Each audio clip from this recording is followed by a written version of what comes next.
If you, like me, love a good documentary, then you'll love this part of the show. Leah, Teddy and the Mandolin is a story of warmth and spirit that spans generations and rekindles a special spark. Explored through 10 years of archival footage, the documentary shows how nostalgia can be translated into a contemporary cultural celebration that is both emotional and meaningful.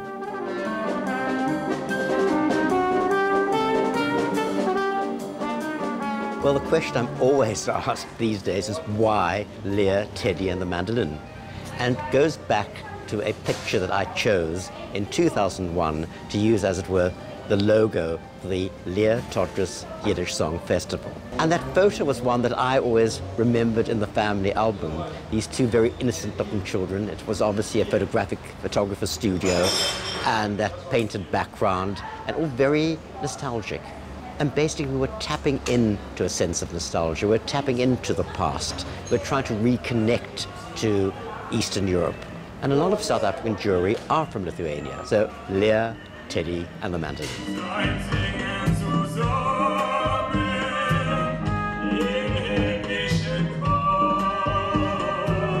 I've been doing documentaries for a long time, probably for the last 17 years.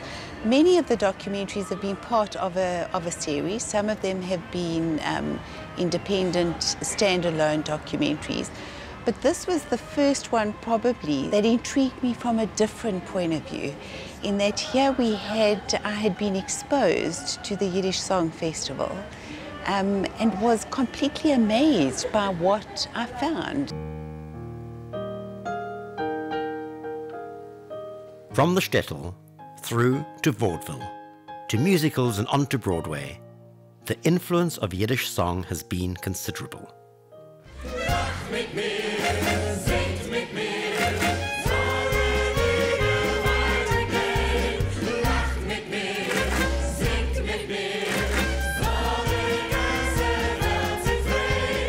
To me, it was very important to create a documentary to tell the story of how Yiddish song found a life of its own. It seemed as if that old relic, which had been lying forgotten, was allowed to flourish all over again, and people responded in a most remarkable way. But besides that, I really wanted to pay tribute to the remarkable talent we have in Cape Town. Both the artists and the team we worked with. The only word to use is a good Yiddish word. We became a mishpocha. We're a very tightly knit family that worked together. And also saying thank you to the people of Cape Town who embraced Yiddish song in such a wonderful way.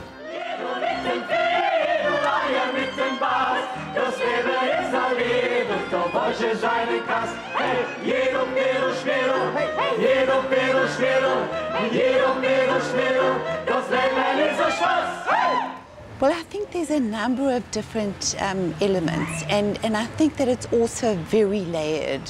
You know, you can either look at it and say, well, it's a musical about Yiddish song, with people who are commenting on what it represented to them. That's maybe the one layer. The other layer is a layer of memory, memory of a time, of a place that somehow was different and maybe common for a lot of people. Ai, ai, ai, bells, mein Städter bells, mein Himmel Ruhe, ich hab meine kindische Jungen verbracht. Seid ihr einmal gewesen in Bells, mein Städter bells? When I hear the Yiddish songs and Yiddish stories, it wakes my soul up. It wakes my Yiddish soul up. In Yiddish music, there's a whole link back to the American musical. There's a link via klezmer to jazz. There's a link to all kinds of things, which made it quite a remarkable thing that people came along. They might have known every word or understood each and every word, but they really got to terms with the music. They were totally emotionally involved. And for a lot of people, it wasn't just that emotional connection to a song, it was a connection to their past. This year in the Yiddish festival, my grandfather actually sat in the front row, and my grandmother. But my grandfather had told me just before, about a week before the show, that the song I'm singing was my great-grandmother's favorite song. So I remember seeing him very emotional, and the whole audience was sitting there with these huge grins on their faces, and you could see they were very moved. You could feel it. You're really swell, I have to admit you deserve expressions that really fit you. So I rack my brain trying to explain all the things that you do to me. Bei mir bist du schön, bei mir kannst du gehen. Bei mir bist du schön means that you're grand. The music allowed one to go onto a roller coaster of emotions.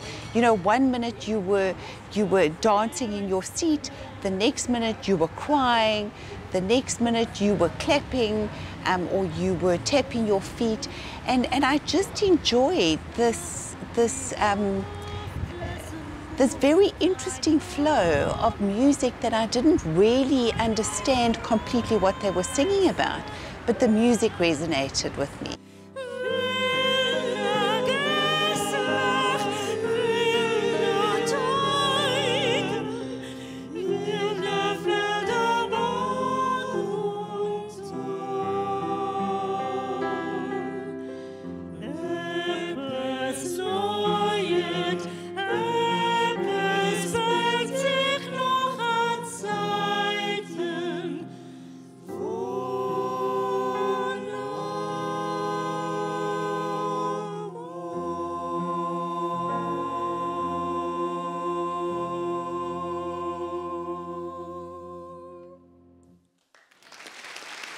Certainly on my travels to Lithuania, to Czechoslovakia or the Czech Republic, to America, to Israel, you find that there is a resurgence of Yiddish, where people, regardless of age, are starting to look at, well, what is this language and what does it represent?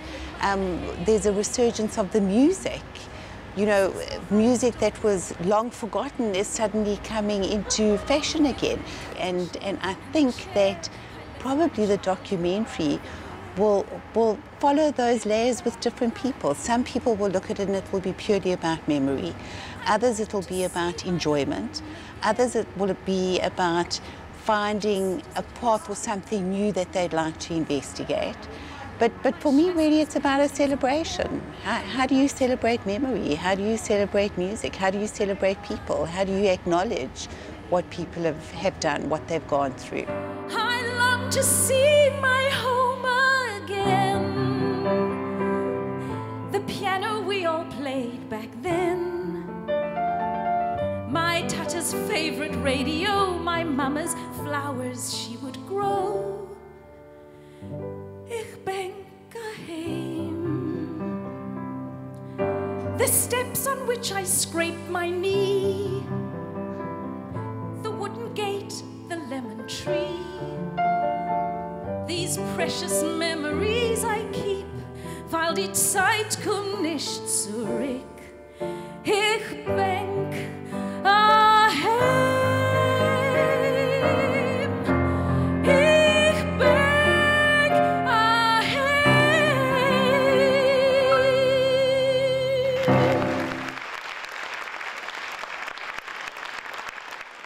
Well, I'm such a Yiddish lover that I just feel this language must go on and on forever.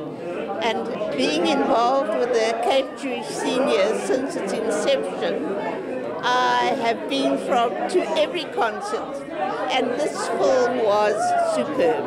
It really evoked wonderful memories for me. I thought the film was absolutely beautiful, very emotionally thought-provoking. I grew up in a household where my parents spoke Yiddish to us. In fact, Yiddish was virtually my first language. My parents were immigrants who came out respectively in the 1920s and 1930s. So this was really something very special for me. We learned all those songs at my mother's knee.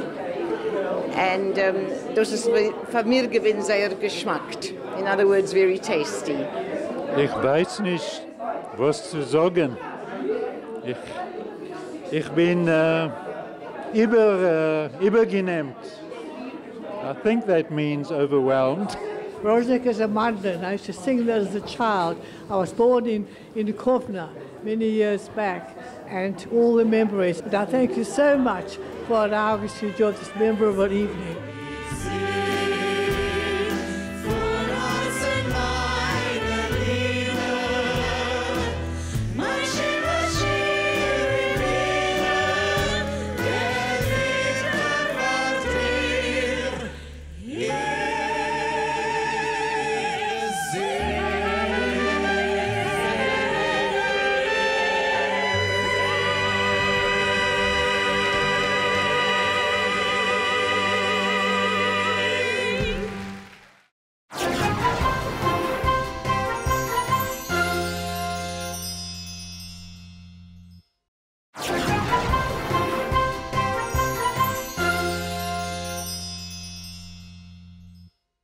The Exodus tells the story of 10 plagues that afflicted Egypt prior to the Israelites fleeing into the desert.